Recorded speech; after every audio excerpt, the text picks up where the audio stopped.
ایک چیز اور بڑی عجیب ہے، احادیث میں آتا ہے کہ جنت کے اللہ تعالیٰ نے 8 دروازے بنائے اور جہنم کے اللہ تعالیٰ نے 7 دروازے بنائے۔ قرآن مجید میں فرمایا جہنم کے دروازوں کے بارے میں لہا 7 ابواب، اس کے 7 دروازے ہیں، لیکن جنت کے دروازوں کے بارے میں فرمایا کہ اس کے 8 دروازے ہیں۔ یہاں مفسرین نے نکتہ لکھا، وہ فرماتے ہیں کہ اگر کسی بلڈنگ کے اندر لوگوں نے کہیں سے زیادہ جانا ہو، انسان زیادہ بڑا دروازہ وہاں بناتا ہے اور زیادہ نمبر آف دروازے یعنی زیادہ تعداد دروازوں کی اسی سمت بنواتا ہے جدھر سے زیادہ لوگوں نے جانا ہوتا ہے۔ معلوم ہوا اللہ تعالیٰ کا ارادہ بھی یہی ہے، زیادہ بندوں کو میں جنت میں بھیجوں گا، تبھی تو پروردگار نے 8 دروازے بنائے، اور تھوڑے بندوں کو جہنم میں بھیجوں گا تبھی پروردگار نے 7 دروازے بنائے۔ ایک دروازہ توبہ کرنے والوں کے لیے، اس کا نام باب التوبہ ہے۔ حدیث پاک کا مفہوم، جو لوگ دنیا میں توبہ کرنے والے ہوں گے اللہ تعالیٰ ان کے لیے وہ دروازہ کھول دیں گے۔ حدیث پاک میں آتا ہے جنت کے 8 دروازے کبھی کھلتے ہیں کبھی بند ہوتے ہیں، مگر ایک دروازہ ایسا ہے جس کو باب التوبہ کہتے ہیں، یہ دروازہ کبھی بند نہیں ہوتا،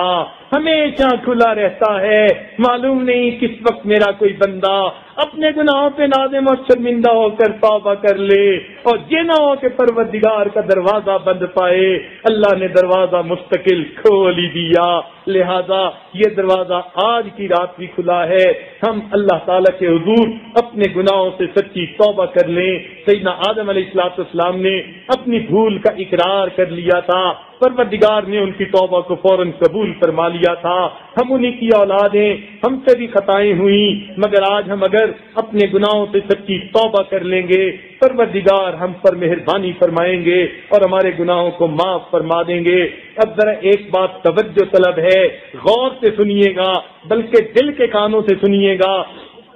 یہ بات سمجھ لیں گے تو پوری یہ بیان کا مقصد آپ کو سمجھ آ جائے گا۔ اگر دل پر ایک ماں کو اپنا بیٹا بہت پیارا ہے اور بیٹا ہے بھی اچھا، ہے بھی خوبصورت، ہے بھی فرمانبردار، لیکن اس بچے کو کوئی ایسا جو ہے بدماش مل گیا جس نے اسے برگلا لیا اور اس کو گھر سے اس نے جو ہے بھگا لیا، اپنے ساتھ لے کے چلا گیا، اب اس کی ماں دعائیں کرتی ہے اللہ میرے بیٹے کو واپس بھیج دے، اس بدماش کے ہاتھوں سے چھڑا دے، جس نے اغوا کر لیا اس ظالم کے ہاتھوں سے چھڑا دے۔ اب ماں دن رات سجدے میں ہوتی ہے، دامن پھیلا کے دعائیں کرتی ہے، دن رات اسی خیال میں جاگتی ہے کبھی تو میرا بیٹا واپس آئے گا۔ اب دل پر کبھی ایسا ہو کہ ماں گھر میں موجود ہے اور اس کا بیٹا وہ ظالم سے روٹھ گیا، ظالم سے لڑ پڑا، ظالم سے بھاگ کر آ گیا، اپنے دروازے پر پہنچا، دروازہ کھٹکھٹا کر کہتے ہیں